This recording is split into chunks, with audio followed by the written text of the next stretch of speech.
정말 귀한 교회 또 이 귀한 새벽 재단에 와서 이렇게 말씀 전하게 돼서 너무나 감사하고 또 영광입니다.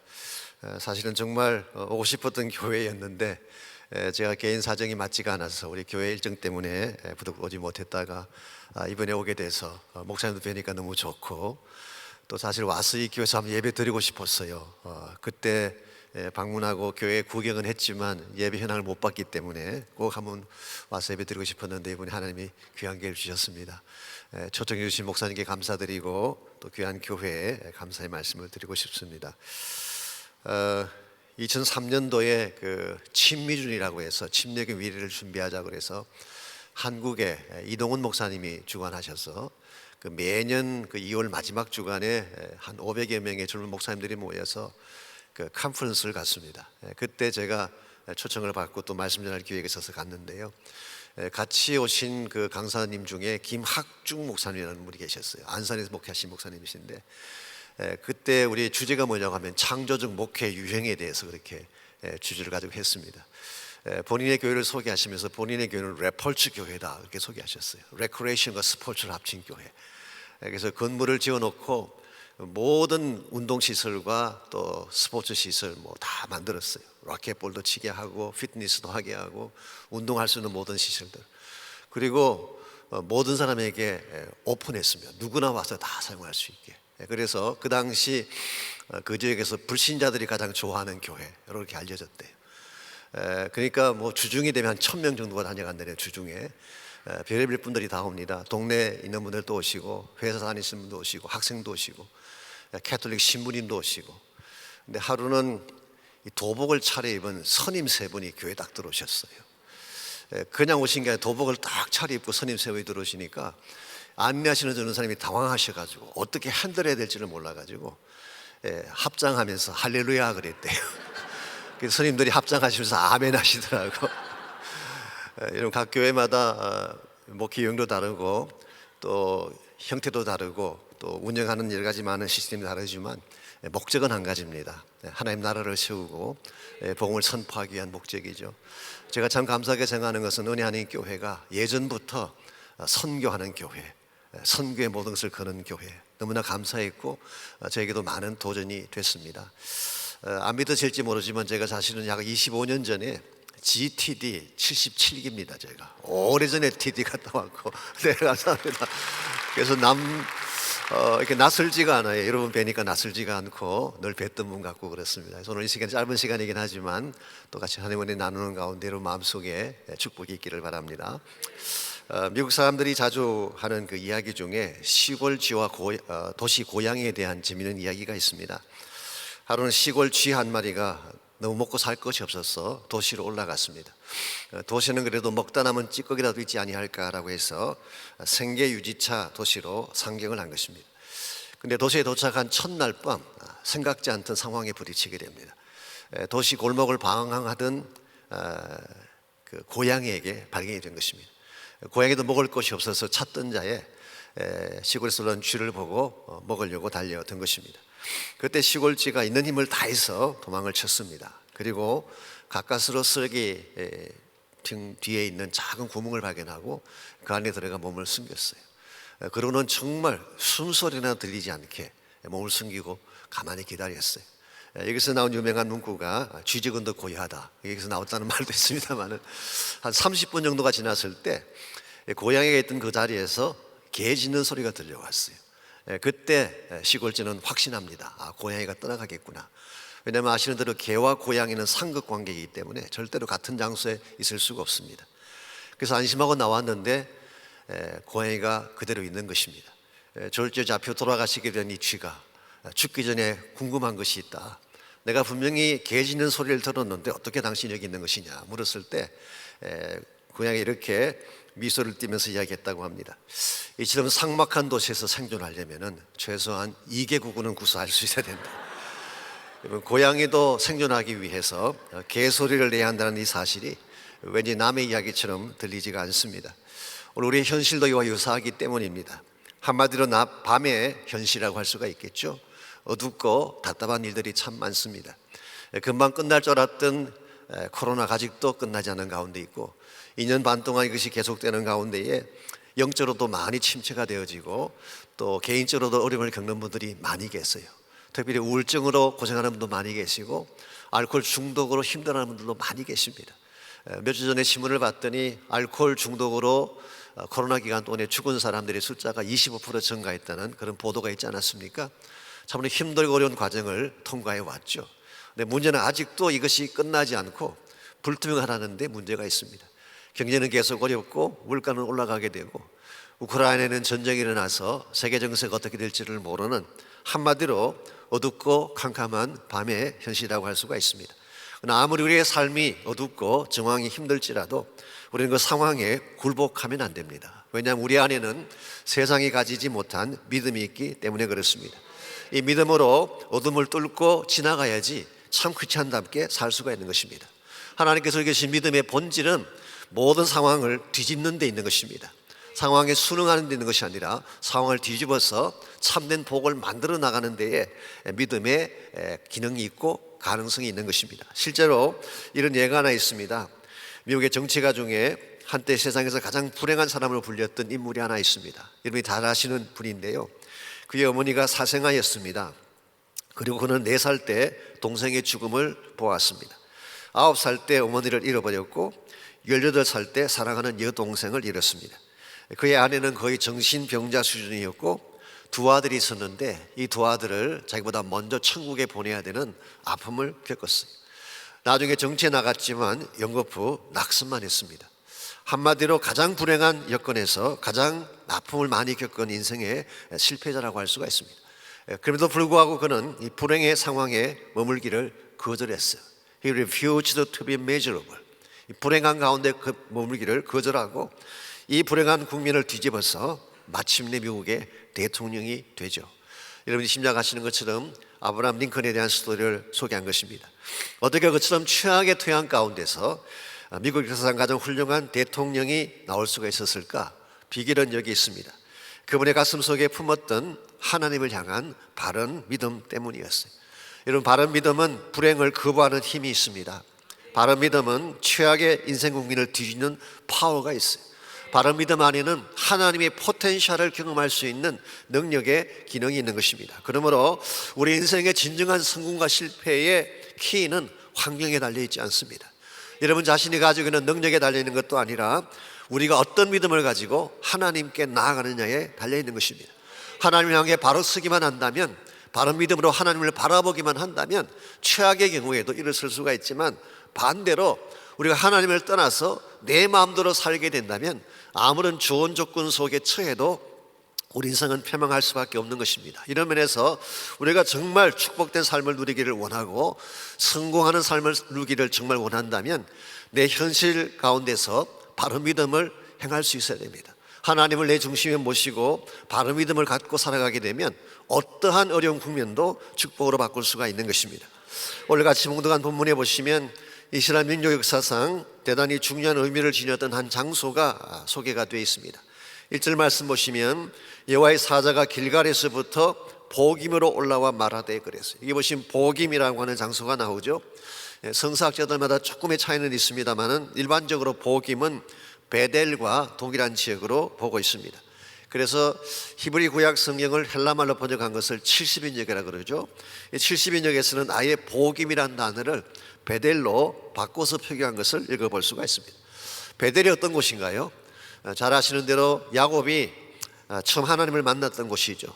자기 아비 집을 떠나 하나님에 있는 그 자기 외삼촌 집으로 갈 때에 아무도 없는 들판에서 돌을 베게 하고 잠을 잔 적이 있습니다. 미래는 불투명하고 본인의 신세는 힘들기만 하고 아무도 찾을 자가 없는 그 한가운데서 돌을 베고 잠을 잤죠. 그때 어떤 일이 벌어졌습니까? 하늘이 열리고 사닥다리가 하늘에서 내려오며 천사가 왕래를 하고 하나님이 직접 나타나셔서 야곱을 만나 주셨습니다.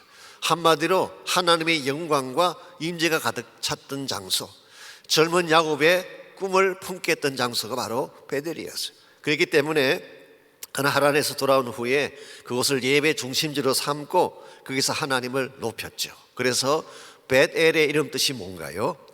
하나님의 집, The House of God. 하나님의 집이라고 하는 것이 베델의 이름 뜻입니다. 이와 같이 찬란하고 영광된 이름이 베델인데 오늘 본문에서는 그곳을 보김이라고 불렀어요. 자, 그렇다면 보김의 이름 뜻은 무엇일까요?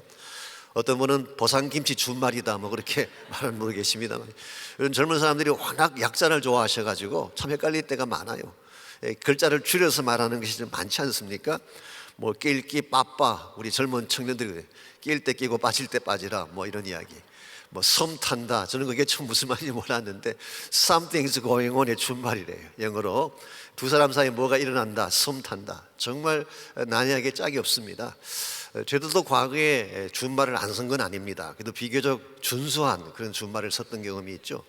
뭐 예를 들면은 자기 착각에 빠져 있는 여자를 보고 뭐 미지공한다든가 미친 그 지가 공주인가봐 뭐 그런 정도로 오늘 본문에 나오는 이 복임은 그런 케이스가 아니고 오늘 본문 말씀이 하면은 우는 자들, 울음의 장소, wailing place 그렇게 번역할 수 있는 단어입니다. 왜 영광스러운 하나님의 집이, 하나님의 임재가 있고 축복과 언약이 쏟아진 하나님의 집이 통곡과 울음의 집이 되고 말았을까요? 그 이유가 1절에서 3절까지를 보면 잘 기록이 되어 있습니다. 먼저 1절 말씀 보면 내가 너희를 애굽에서 올라오게 하여 내가 너희의 조상들에게 맹세한 땅으로 들어가게 하였으며 또 내가 이르기를 내가 너희와 함께한 언약을 영원히 어기지 아니했다. 이스라엘 민족을 애굽에서 이끌어낸 분이 하나님이셨어요. 즉 민족의 시작이 하나님이셨죠. 그리고 그들에게 약속의 땅을 주신 분도 내가 하나님이 하셨어요. 그들과 언약을 맺고 언약을 지킨 분도 하나님이셨는데 2절을 보시면은 너희는 이 땅 주민과 언약을 맺지 말며 그들의 재단들을 헐라하였거늘 너희가 내 목소리를 듣지 아니하였으니 어찌하여 그리하였느냐. 하나님은 그들을 구원했고 하나님은 그들에게 약속의 땅을 주고 하나님은 그들과 언약을 맺고 하나님 백성을 삼았는데 너희들은 나를 떠나갔다는 것입니다. 쫓아내라고 하는 이방인들을 쫓아내지 아니하고 그리고 이방인과 언약을 체결하고 나의 목소리를 듣지 아니함으로써 나를 떠나간 그들의 현실을 말한 것입니다. 너희들이 이와 같이 선택을 했기 때문에 3절 보시면은 나도 그들을 내 앞에서 쫓아내지 아니하리니 그들이 너희 옆구리에 가시가 될 것이며 그들의 신들이 너희에게 올무가 되리라.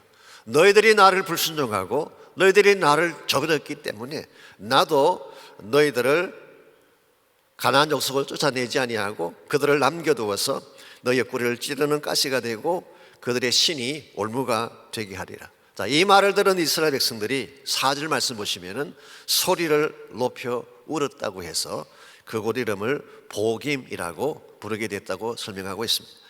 여기 우리가 붙잡아야 될 굉장히 중요한 교훈 하나가 있다고 생각합니다.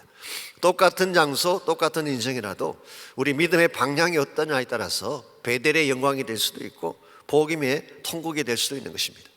여러분의 가정, 여러분의 사업장이 베델이 될 수도 있고 복임이 될 수도 있습니다.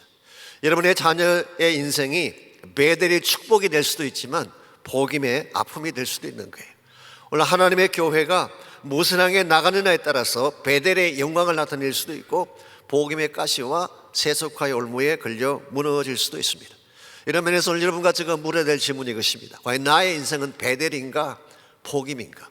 내가 지금 경험하고 있는 삶의 현주소는 통곡과 고통의 현장인가? 아니면 하나님의 영광이 나타나는 베델과 같은 존귀한 인생인가? 하나님은 우리 인생이 복임에 머물기를 원치 않았어요. 하나님 있는 자녀들이 울며 통곡하며 가시 가운데 아파하는 것 하나님 원치 않았어요. 하나님은 우리 인생이 복임을 벗어나서 베델로 가기를 원하세요.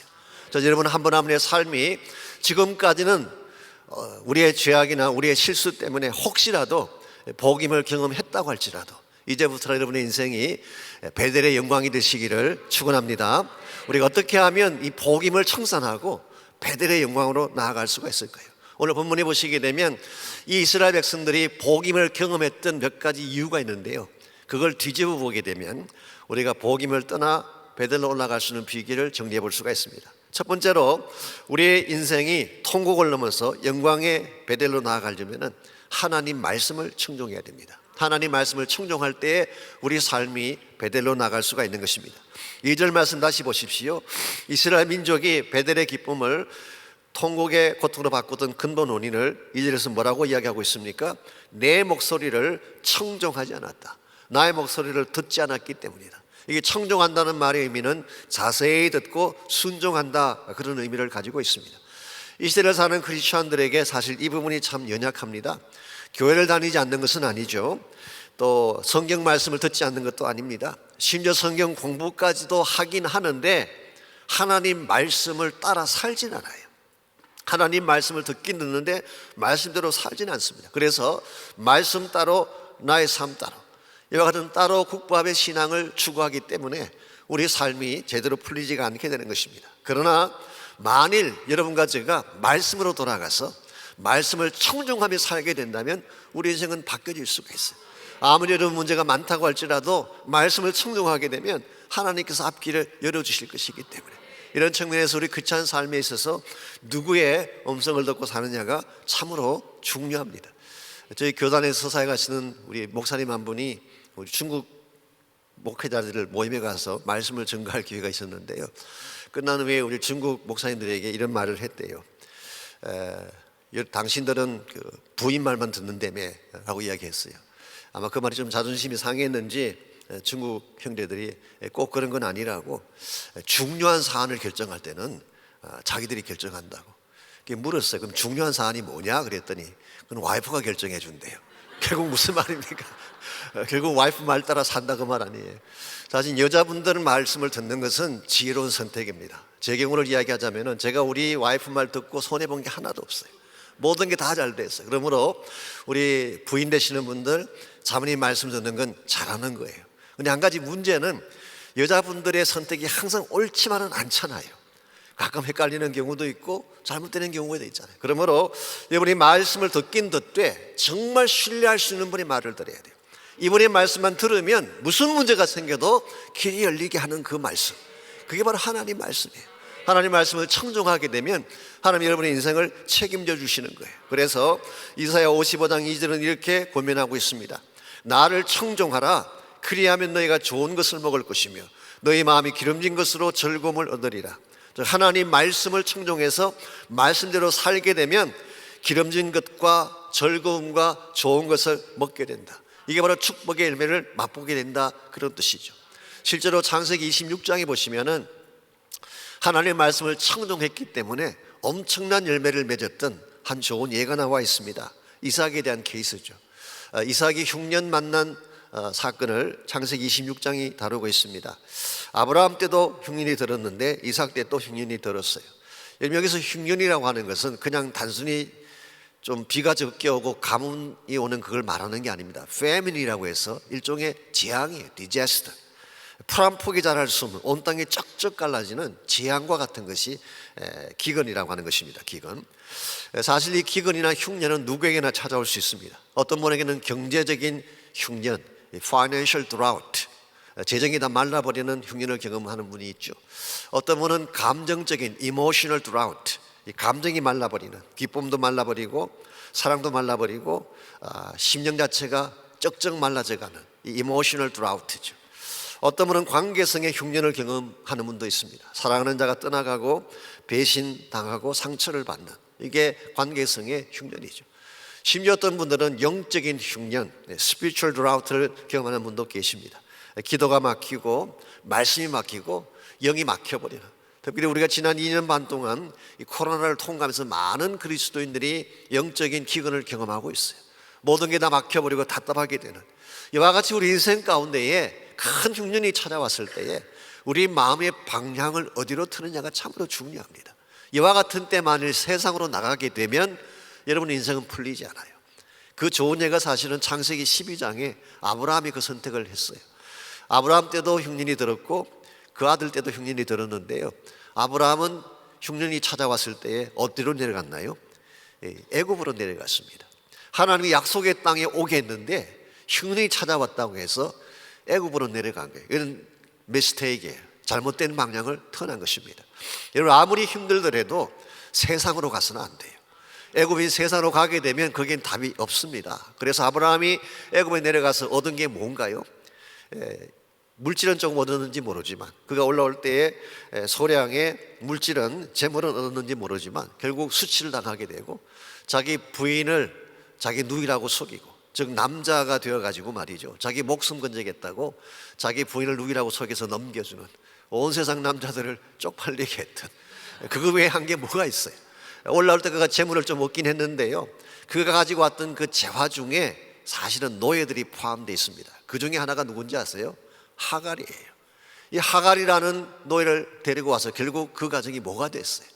여러분과 제가 흉년이 들었을 때에, 어려운 문제가 찾아왔을 때에 하나님을 향해 나가고 말씀을 향해 나아가야지 세상으로 가면 이렇게 된다는 것입니다. 그래서 창세기 26장에 나오는 이삭도 처음에는 애굽으로 내려가려고 했던 것 같습니다. 왜냐하면 그가 그랄까지 내려갔다 그랬거든요. 이 그랄이라는 지역이 팔레스타인의 최남단, 애굽으로 건너가는 국경이에요. 그 바로 그 접경에 있는 경계선이 된 도시입니다. 그래서 그도 아마 애굽으로 내려가려고 했던 것 같은데 26장 2절에 보니까 하나님께서 한밤에 나타나셔서 말씀하셨어요. 애굽으로 내려가지 말고 내가 너에게 지시하는 땅에 거하라. 그 땅이 바로 그랄 지역, 또 가나안 지역을 말하는 것입니다. 그러면 내가 너에게 복을 주고 이 모든 땅을 내 자손에게 주며 아브라함에게 맹세한 하늘의 별과 같은 번성을 주겠다고 약속을 하셨어요. 이와 같은 하나님의 음성 앞에 이삭이 청종했어요. Listen to 한 것입니다. 그리고 12절에 보시게 되면 이삭이 그 땅에 농사하여 그 해에 100배나 얻게 되었더라. Isaac planted crops in that land. 떠나지 말라고 한 하나님이 지시하신 그 땅에 그 해에 작물을 심은 결과 100배의 결실을 맺게 되었다. 여러분, 이게 평범한 일 같습니까? 저는 두 가지 면에서 이건 있을 수 없는 일이에요. 첫째는요, 기근의 때에 농사하는 사람이 어디 있어요?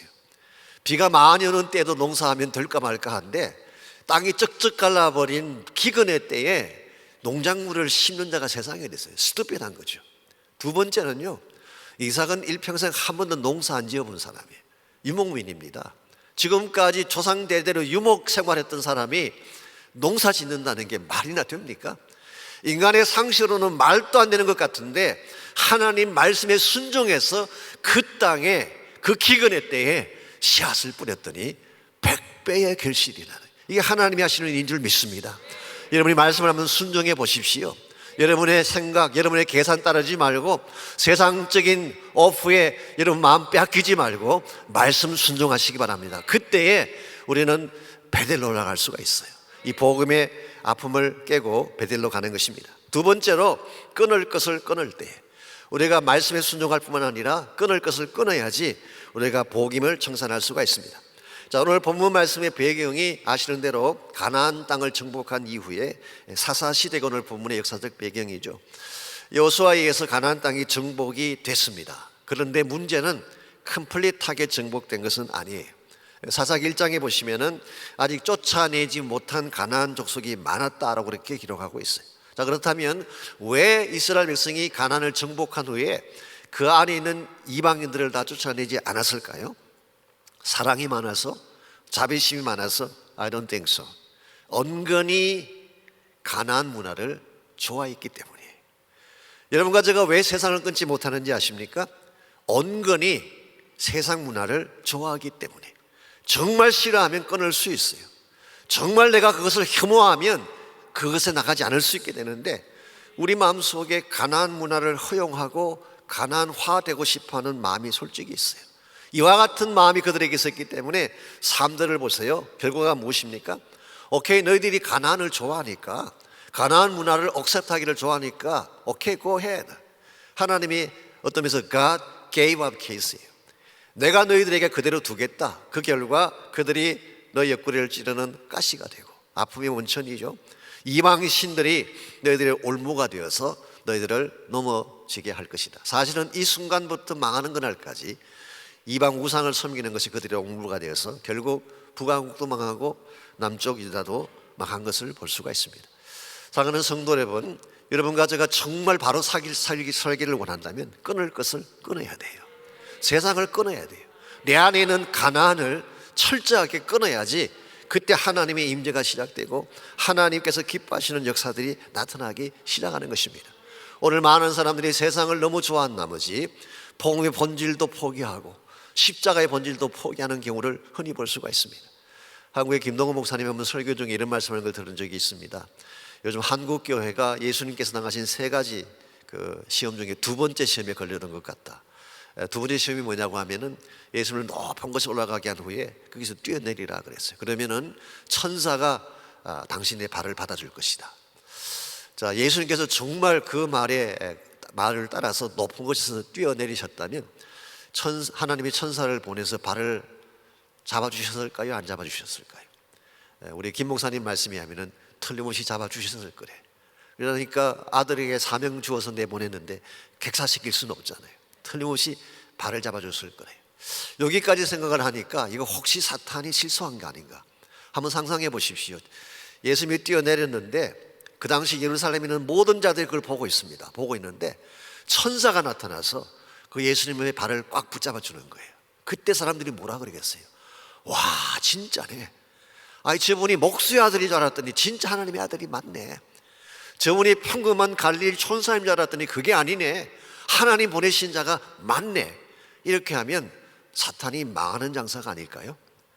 그런데 여기에 굉장히 서툴하지만 아주 미묘한 사탄의 책략이 있습니다. 뭔지 아십니까? 그렇게 했더라면은 예수님이 거기서 영광 받고 하나님 되고 끝나는 거예요. 예수님이 왜 오셨나요? 영광 받으시기 위해서? 본인이 하나님인 것을 프로브하기 위해서 오셨나요? 아닙니다. 십자가에 달려 죽기 위해 오신 거예요.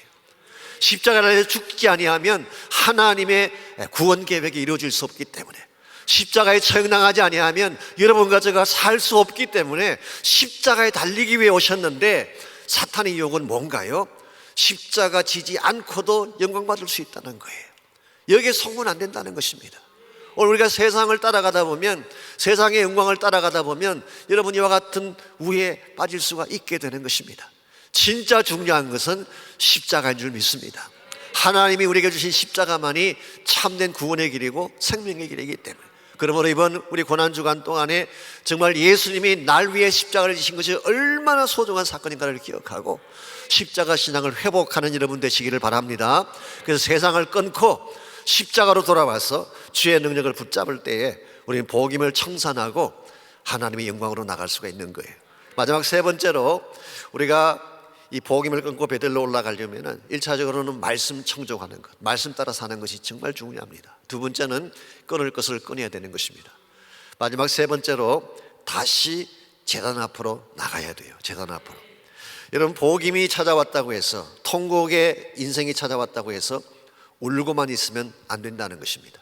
다시 제단 앞으로 나아가서 하나님을 바라보아야 합니다. 그래서 5절을 보십시오.